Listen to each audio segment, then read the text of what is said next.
la base militar y operativa de Estados Unidos en suelo mexicano, la que funcionó por más de 50 años en México. Sé bienvenido a tu canal Megóforo. Iniciamos. Buenos días, amigos. Les diré que durante la invasión de Estados Unidos sobre México en 1847 y que terminó tras la firma del Tratado Guadalupe Hidalgo, donde perdimos más de la mitad de nuestro territorio, sucedió un evento que poco conocemos: el establecimiento de una base operativa y militar de Estados Unidos en suelo mexicano. Te diré que cuando las tropas de Estados Unidos habían tomado las principales ciudades y pueblos de Baja California Sur, te diré que así las ciudades de Los Cabos y La Paz, sobre todo en nuestra Baja California, se unieron lamentablemente y apoyaron los ciudadanos al invasor. Se sumaron a las filas estadounidenses. Es decir, en lugar de combatir al ejército invasor, lo apoyaron y se convirtieron en activos colaboracionistas. Te estoy hablando de la mayoría de las personas que habitaban en su momento la península de Baja California. Había lógicamente mexicanos patriotas y defensores que se organizaron como guerrilla, pero la mayoría, el grueso de la población, apoyaba la invasión. Esto es un pasado de la historia mexicana del que nadie habla. Quizás sea porque da vergüenza hablar de ello, ya que es un hecho muy lamentable. Cuando ambas ciudades, les estoy hablando de Los Cabos y La Paz, querían y apoyaban su anexión a Estados Unidos. Incluso te diré que cuando ya habían pasado 6 meses desde el fin del conflicto de la invasión norteamericana, donde perdimos la mitad del territorio, ya habían pasado 6 meses desde la firma del Guadalupe Hidalgo, que fue desde el día 2 de enero, ya nos encontrábamos 6 meses después, en agosto de 1847. En esa fecha, el presidente norteamericano estadounidense James Knox Polk ordenó el retiro de tropas y su regreso a Estados Unidos. Así te diré que durante las maniobras de salida de las tropas norteamericanas, familias completas de colaboracionistas mexicanos, familias completas, mujeres, niños, abuelos, todas las familias completas, fueron evacuadas junto con la mayoría del personal naval de Estados Unidos que estaba estacionado en Baja California. Y así te diré que cerca de 60 familias de traidores mexicanos huyeron a Estados Unidos apoyadas por el gobierno norteamericano, a las cuales se les concedió la ciudadanía norteamericana por su apoyo reconocido durante este conflicto. De esta manera, los mexicanos que ahora eran ya norteamericanos porque se les concedió la ciudadanía, huyeron a Estados Unidos. Y cuando se les preguntó por parte de algunos reporteros de medios mexicanos por qué se iban, dijeron que lo hacían porque tenían temor fundado a las represalias y a los posibles actos de venganza del gobierno y de los habitantes mexicanos, porque sí, una gran parte de la población apoyó la invasión de Estados Unidos, pero no todos. Había mexicanos patriotas y esos no estaban nada más a la espera de que se fueran las tropas para hacer justicia sobre los traidores. Por eso el gobierno de Knox Polk les concedió la ciudadanía y los evacuó, concediéndoles tierras y la ciudadanía ya en territorio de Estados Unidos. Esto por su servil y activa colaboración con el ejército invasor y sobre todo por haberse pronunciado a favor de su anexión a Estados Unidos. Así las cosas, te diré que la situación fue tan confusa que al estar de manera fija y permanente esa base militar, la llamada Pichilingue, en California, los habitantes de esta península todavía creyeron, porque observaban que ahí había mucho norteamericano, creyeron que se había perdido y que ahora ellos ya pertenecían a Estados Unidos. Durante varios años, todos los habitantes de la península creyeron que formaban parte del territorio de Estados Unidos. y de esta manera fue una labor de arduo conocimiento y de una campaña de difusión que para ello el gobierno mexicano tuvo que emprender, de tal forma que tuvo que enviar una caravana exclusiva de emisarios desde la Ciudad de México hasta la península de California, con el único fin de que informasen a todo mexicano que se encontraran y que fuera residente, fuera desde el pueblo de Tijuana hasta la ciudad de Los Cabos y La Paz, de toda la península de California, y que les dijesen y que les quedara claro a todo mexicano que encontraran en su camino que ésta seguía siendo territorio mexicano. De tal forma que se emitió y se imprimieron sendos desplegados que fueron colocados en todos los pueblos, en las plazas principales de todos los municipios y ciudades, y en todas las instalaciones públicas y en las estaciones de los trenes, donde se fijó a la vista de todos el llamado Estatuto Orgánico. Este estatuto fue emitido por el gobierno de la República Mexicana por las órdenes del presidente mexicano. Primero gobernaba Santa Anna, después de la Peña y Peña, y después tuvo un sucesor que se llamó José Joaquín de Herrera, que fue quien promulgó el Estatuto Orgánico. Este artículo primero, en su artículo primero del estatuto, decía: el territorio de la Baja California es parte integrante de la Federación Mexicana y comprende una extensión de más de 500 leguas dividido en dos partidos llamados Norte y Sur. Te diré que el caso es que la base militar de Estados Unidos en suelo mexicano continuó funcionando, nunca fue abandonada, continuó funcionando y fue creciendo en extensión y en todo durante 50 años más aproximadamente. Y aquí te preguntarás, ¿y entonces qué pasó? ¿Por qué varios presidentes mexicanos permitieron la existencia, el aumento en extensión e importancia de esa base de Estados Unidos en suelo mexicano? Te diré que la Ciudad de México siempre observó con una actitud descuidada a toda la provincia mexicana.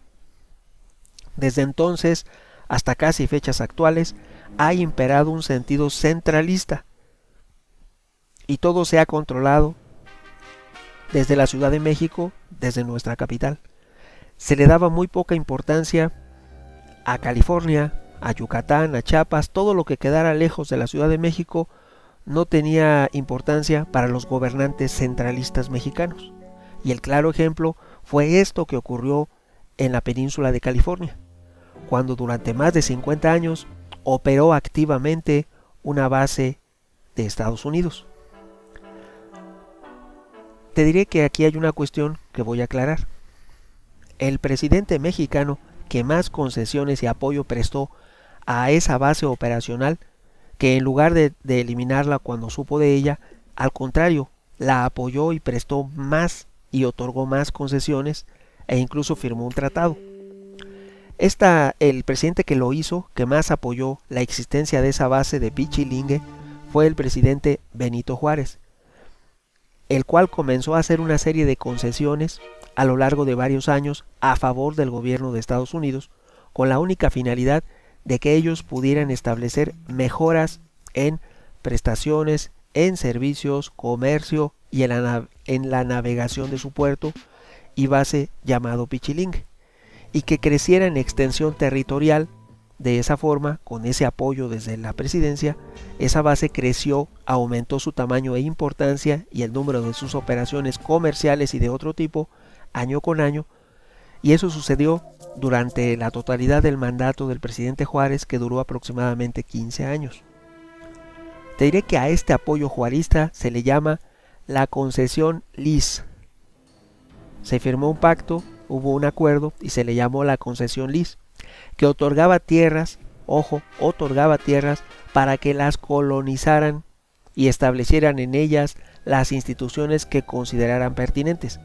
Estaba permitiendo la colonización de suelo mexicano por parte de norteamericanos y autorizaba un autogobierno de manera independiente y en algunos casos paralelo al gobierno mexicano. Te lo voy a aclarar. Cuando llegaban los colonos norteamericanos y se establecían cerca de esta base operacional, esas casas que construían esos terrenos que ocupaban estaban regidos por leyes norteamericanas, no por leyes mexicanas, y ellos establecieron sus propios jueces, sus propias autoridades. Se estaba integrando una nación dentro de otra nación. Era un gobierno paralelo al mexicano, un autogobierno. Te diré que de acuerdo al historiador Eligio Moisés Coronado, él dice que el 3 de diciembre de 1866, el gobernador del territorio de Baja California, que entonces se llamaba Antonio Pedrín, concedió permiso por escrito al señor, es un ejemplo, al señor Elmer, que era cónsul de Estados Unidos en La Paz. Esto quiere decir que ya habían abierto un consulado Estados Unidos en la ciudad de La Paz y tenían un autogobierno en todas las extensiones territoriales que ellos ocupaban. Tenían derecho a colonizar y a establecer y regirse por sus leyes. Esto con el fin de hacer uso de la bahía Pichilingue como estación carbonífera de depósito y abastecimiento a los buques de la Marina norteamericana y cualquier buque que consideraran conveniente. Cabe aclarar que ellos atendían a todos los que consideraban sus aliados. Si llevaba un barco británico lo atendían, si llegaba un barco francés lo atendían. Todos los aliados de Estados Unidos se consideraba como barco estadounidense y se le permitía el acceso, el libre acceso y el uso de todas las instalaciones. Ahora bien, te diré que la estación de Pichilingue, lo que fue la concesión, fue firmada el 27 de diciembre de 1867. Aquí aclaremos, durante la intervención norteamericana de 1846 al 47, perdemos la mitad del territorio y firmamos el Tratado Guadalupe Hidalgo en 1848. Bueno, desde 1848 hasta 1867 estaba operando la base militar, pero llega el presidente Juárez y se otorga una concesión firmada el 27 de diciembre de 1867.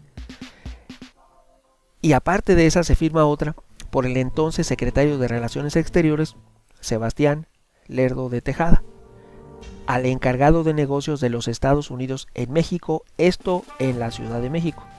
Ahí fue donde se perfeccionó el acuerdo. Ya no fue menester que el cónsul o que autoridades mexicanas viajaran a la península de Baja California. No, se firmó ya en la Ciudad de México, ya con el cónsul norteamericano. Así, se puntualizó en ese reconocimiento que no solamente los buques norteamericanos podían llegar a Pichilingue, sino a cualquier punto del puerto de La Paz. Ojo, ellos podían utilizar todos los puertos de la península sin pagar ninguna clase de derechos. Ojo, no iba a haber costo alguno para embarcaciones norteamericanas que podían ingresar libremente a los puertos mexicanos en la península de California, sin ningún pago de derechos ni costos de los buques de guerra de los Estados Unidos y los que comerciales. Cualquier buque de bandera norteamericana hacía libre uso de los puertos en la península de California. Te diré que en los hechos la zona de influencia cerca de la base gozaba de un autogobierno paralelo, como ya les he mencionado, y dentro de lo que son las instalaciones regían las leyes de Estados Unidos.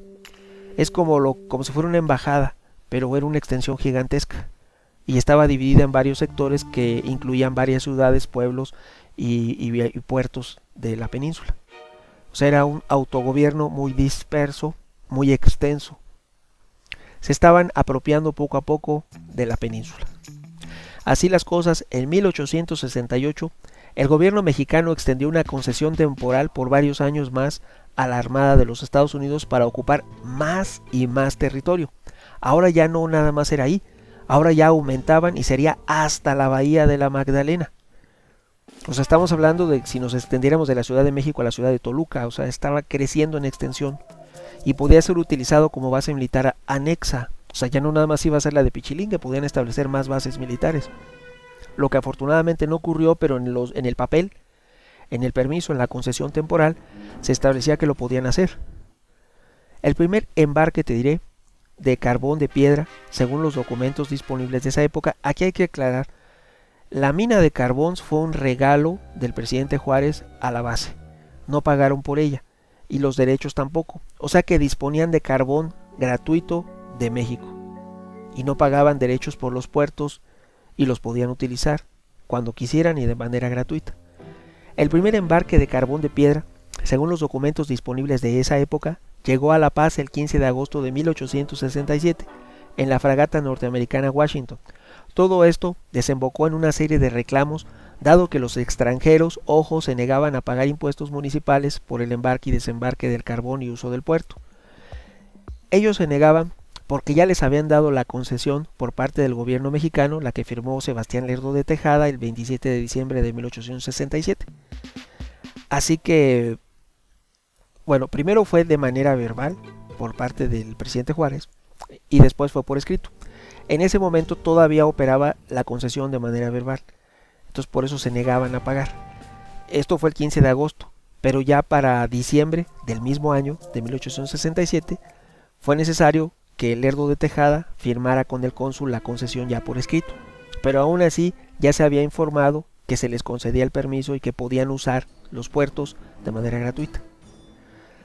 Además te diré que ya estaban solicitando también que los buques mercantes, los no militares y cualquiera que fuera amigo, como buques ingleses, buques franceses, de los norteamericanos, tuvieran también libre acceso a la base Pichilingue y a los puertos sin necesidad de pasar por una aduana. En ese momento el gobierno mexicano tenía una aduana en el puerto de La Paz. Sin embargo, todos estos navíos podían usar de manera gratuita, sin pago de derechos, libre tránsito y libre uso. Y eso fue durante más de 50 años. Así, en 1883, Washington contaba con las estaciones de abastecimiento de carbón para su armada en el Pacífico, en las islas de Samoa. Fíjense bien, en 1883 Estados Unidos ya tenía diferentes bases repartidas por todo el Océano Pacífico. Una de sus bases de Estados Unidos estaba en las islas Samoa, otra en Hawái, en Honolulu, otra en Bahía Magdalena, que es México, y la bahía de Pichilingue, que es México. Así que las estaciones de abastecimiento de carbón para la Armada del Pacífico estaban repartidas, las dos principales en México y otras dos, una en Samoa y otra en Hawái.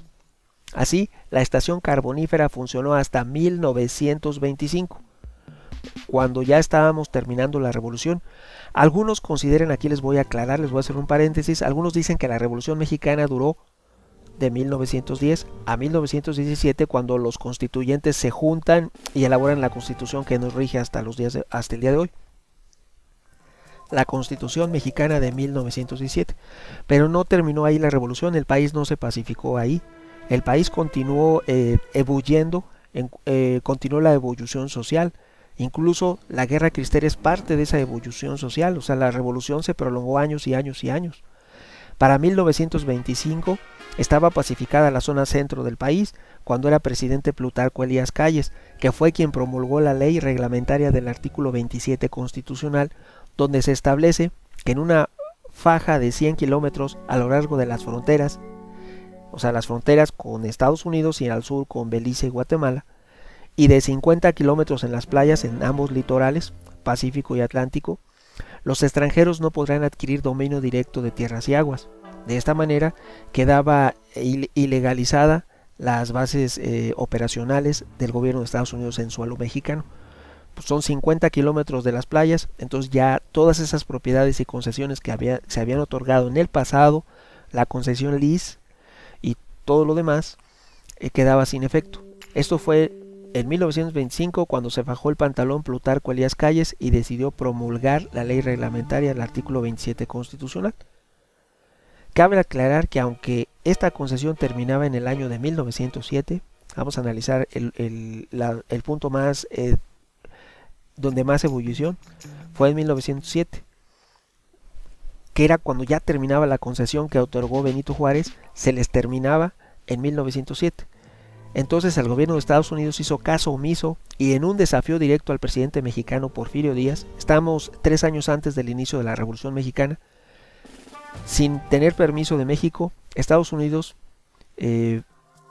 continuó usando sus instalaciones hasta el año de 1910, lo cual es en el sentido de manera completa, porque sabemos, les acabo de mencionar, que de hecho la base funcionó más de 50 años, funcionó hasta 1925, cuando Plutarco Elías Calles se fajó el pan y les pidió se retiraran de México. pero en 1910 ya Porfirio Díaz no pudo porque ya era un presidente muy débil y estábamos en los inicios de la Revolución Mexicana. Incluso él tuvo que huir en el Ipiranga a Francia. Y así, algunos se dicen que esto se debió que al inicio de la Revolución Mexicana y las tensiones por la base pichilinga entre el gobierno mexicano y el gobierno de Estados Unidos contribuyeron a que este último, o sea Estados Unidos, le quitara su apoyo al presidente Díaz, el cual tuvo que salir huyendo de México, y apoyó las causas revolucionarias, en un inicio la de Francisco y Madero y después a los diferentes bandos que consideró podían reportarle mayor éxito y beneficio a Estados Unidos. Esto quizás con la esperanza de conservar su base militar, lo que al paso de los años le resultó a Estados Unidos poco claro, y al final ese país ordenó el abandono de la misma base. Y aquí está claro que se fueron también porque la Revolución Mexicana duró muchos años. Inició en 1910 hasta la pacificación de la península, que fue de manera completa en 1934. Así que esos 24 años de guerrillas mexicanas e inestabilidad. Además también hay que considerar que inició y terminó la Primera Guerra Mundial, y al final de la Primera Guerra Mundial Estados Unidos tuvo un papel preponderante en la misma como el gran pacificador de Europa.